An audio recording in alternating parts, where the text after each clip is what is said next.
Hey everybody, my name is Brittany Jolly, and I live in Charleston, South Carolina with my husband Nathan and our four kids, and soon to be five kids as church planters.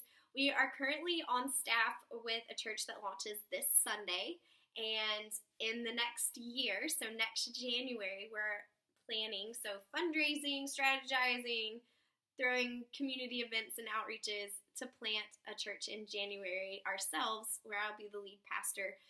So lots of exciting things happening in our house in 2018. Um, as far as my own personal spiritual formation story, I grew up in the church, so I've always had at least some kind of input and formation happening from congregations. I wouldn't necessarily say it was all growth, though. I think some of it was a little on the declining side, or caused me to draw away from the church. But there was always some kind of formation happening, because I was always associated with a church. So until I was 10, I grew up in a church with my family and extended family, so aunts, uncles, grandparents from both sides. We all went to the same church. My mom and dad's best friends actually led me to Jesus at a VBS that my mom was directing. So a really close-knit community where everyone I knew as a kid, they were Christians. So they were always setting this example of what it looked like to be a Christian. So I think in my 10-year-old mind, I really assumed that everyone in the world was a Christian.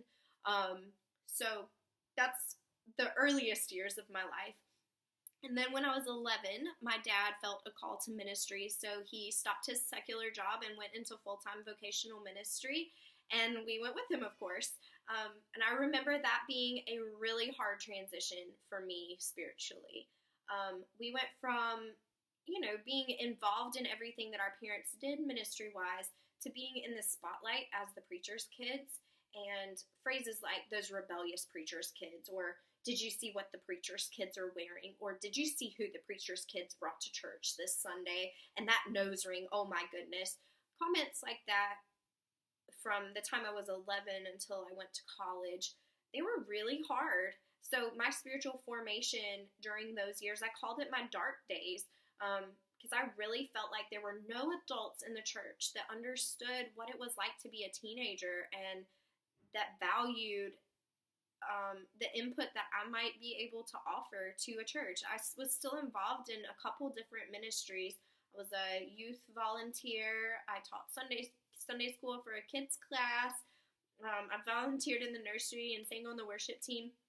But none of those, this was a smaller church, so none of those areas really took me under their wings and mentored me or anything like that. So I really had a bad taste in my mouth for what the older generation of the church looked like. I think I thought they were very out of touch and that they had nothing to offer. And I think the only reason that I just continued pursuing ministry was because of my parents. So when I went to college, my sophomore year, I talked with my parents, and I felt like it was a good decision for me to start going to a different church, even though I was only 10 minutes away from their house.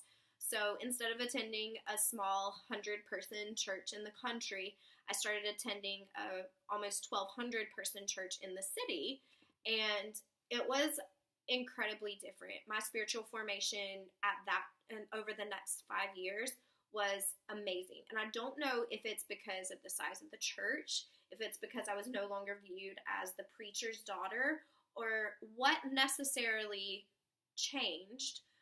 But I think those were two factors that could have played into it.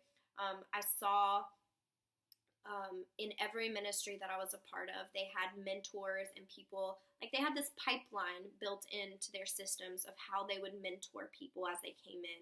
And I felt like that really shaped me into a strong person, helping me ask myself questions. What does it look like to be faithful and obedient and to have a call on your life? From there, my husband and I moved overseas as missionaries, and I learned in that setting what it looked like to be part of a A smaller congregation. There were only about 12 to 15 people on our team while we were there, and that became our congregation. We met twice a week all together. So like your Wednesday and Sunday services.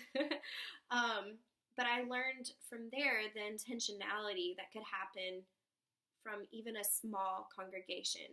So when I mentioned before that the size could have affected it, I think in this case, the size definitely affected it. Everyone there was on mission. So even though it was a few people, they specifically asked you pointed questions. Who have you shared the gospel with this week? Who have you helped anyone take a step closer to Christ? And I think those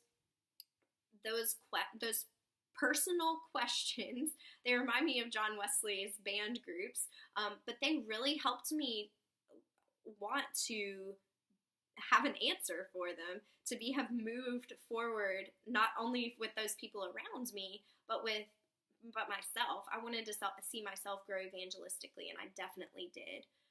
And then now, in the context that we've been in for the past 3.5 years, we've been helping other churches launch their brand new churches. So the congregation is this crazy mix of church transplanters, and then brand new Christians, and then people who are brand new to the area. So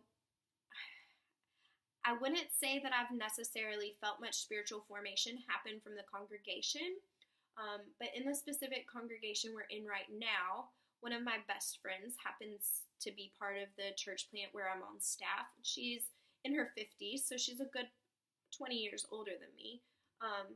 And her wisdom and guidance and counsel has really been a huge blessing, and I have definitely seen it form me spiritually, draw me closer to God. So that's a little of my story, and I can't wait to hear all of yours. Hope you have a great week!